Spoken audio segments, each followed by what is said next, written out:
Dorénavant, tous les jeudis, nous aurons une chronique sur l'actualité internationale avec Benoît Lapierre. Benoît est avec nous. Bonjour.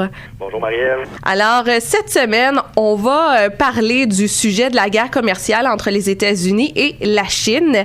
On a entendu un peu parler là, qu'ils ont signé un décret pour interdire les compagnies américaines de télécommunications de faire affaire avec Huawei. Mais comment on s'est rendu jusque-là, justement? C'est juste un des chapitres de la politique économique de Trump qui est assez cohérente. Pour une fois que la politique étrangère de Trump est cohérente, on va lui donner ça à son crédit.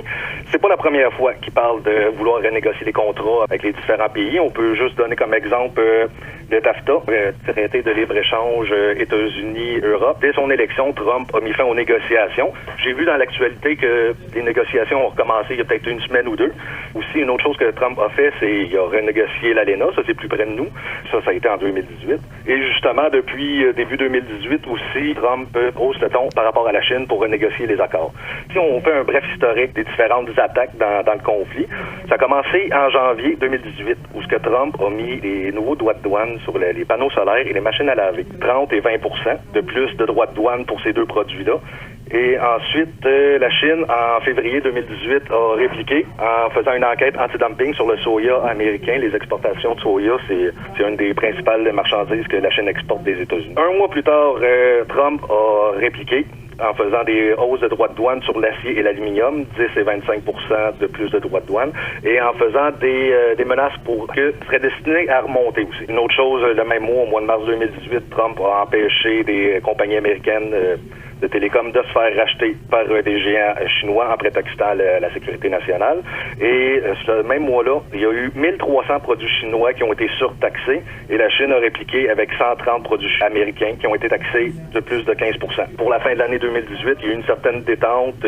Les droits de douane n'ont pas rehaussé comme les menaces de Trump n'ont pas été mis en exécution. De son côté, la Chine a réussi à baisser les barrières douanières. Ils ont fait des promesses pour renforcer la propriété privée intellectuelle. D'abord, quelles sont les motivations du président américain? La motivation du président américain, il dit depuis le début qu'il a été élu, c'est qu'il trouve que les traités qui ont été signés avant qu'il devienne président sont pas équitables avec les États-Unis. Et c'est ça, on peut voir dans son historique de gouvernance économique. Il fait tout le temps, il s'arrange pour essayer de renégocier les traités.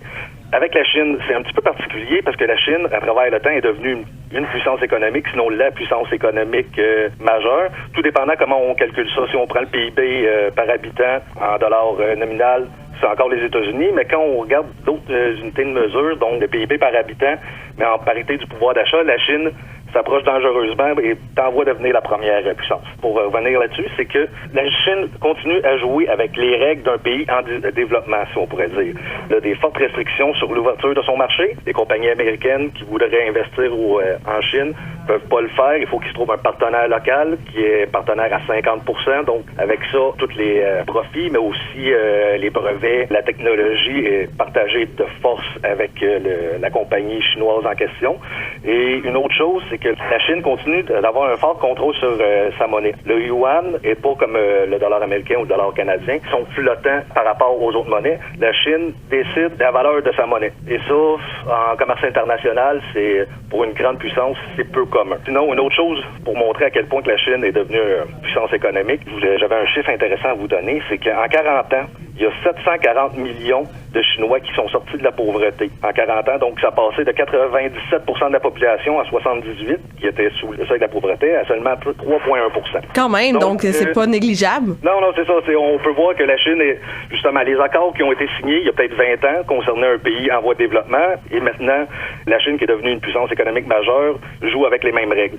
Ce qui fait que le déficit commercial américain s'est creusé depuis 10 ans entre la Chine et les États-Unis.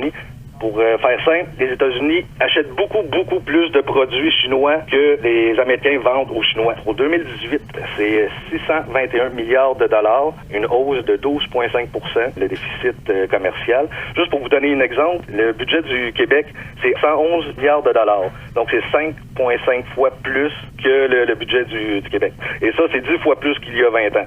Donc, le déficit se creuse. Trump essaie de renverser la vapeur. Et quels sont les moyens de pression de la Chine maintenant? Il n'y en a pas beaucoup, pour être honnête. Comme je viens de le dire, c'est que la Chine exporte, vend beaucoup plus aux Américains que le contraire.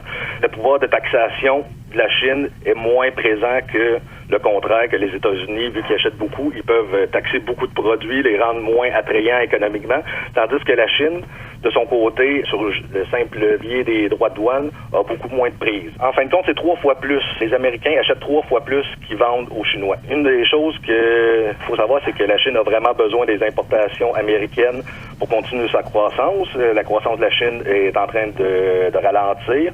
Ça fait 2 ans qu'ils sont alentour de 6-7%, tandis qu'on a été habitué pendant des années à avoir une croissance de 10%. Un des principaux leviers que la Chine pourrait prendre pour faire pression sur les Américains, ce serait par rapport à la dette américaine. La Chine détient beaucoup d'obligations américaines, 1000 milliards de dollars, et elle pourrait commencer à les vendre pour faire pression sur les États-Unis. Ça aurait pour conséquence que le taux d'intérêt pour les obligations américaines serait plus haut, ce serait plus difficile pour les Américains de se financer. Toutefois, c'est une arme à double tranchant parce que si elle commence à vendre massivement ses obligations américaines, la valeur de ces mêmes obligations-là va diminuer. Ça, c'est une arme à double tranchant à utiliser juste en dernier recours, si on pourrait dire. Une autre chose que la Chine pourrait faire pour essayer de compenser la hausse des droits de douane, ce serait peut-être d'abaisser le yuan, sa monnaie. Je vous ai dit qu'elle a quand même un fort contrôle sur sa monnaie. Ce serait quelque chose qu'elle pourrait faire pour rester compétitive si elle descend la valeur du yuan. Les exportations chinoises deviennent plus attrayantes. Ce serait peut-être un moyen de tirer son épingle du jeu. Et rapidement, que pouvons-nous prévoir pour la suite des choses exactement? Une chose qui est importante de savoir, c'est que l'économie américaine, elle va bien. Les derniers chiffres sur la croissance sont sortis. C'est 3% de croissance annualisée. Le taux de chômage est bas, en bas de 4%.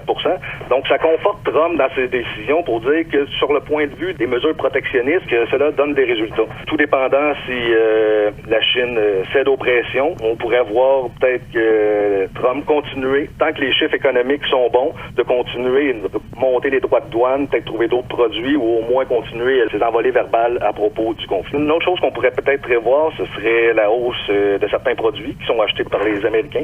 Juste pour donner une idée, les Américains, qu'est-ce qu'ils achètent beaucoup? Les Chinois, c'est surtout des produits électroniques, des ordinateurs, des cellulaires, mais aussi il y a la fibre et le textile. Donc on pourrait peut-être penser que ces produits-là vont coûter plus cher ou que les États-Unis, au lieu d'aller acheter à la Chine, iraient acheter à un autre pays pour faire une substitution de leur importation. Finalement, si les États-Unis et la Chine trouvent un accord, on pourrait penser que Trump aurait un argument pour sa réélection en 2020. Donc, c'est un sujet qu'on risque d'entendre énormément parler dans les prochains mois. Benoît Lapierre, merci beaucoup. C'est moi qui vous remercie.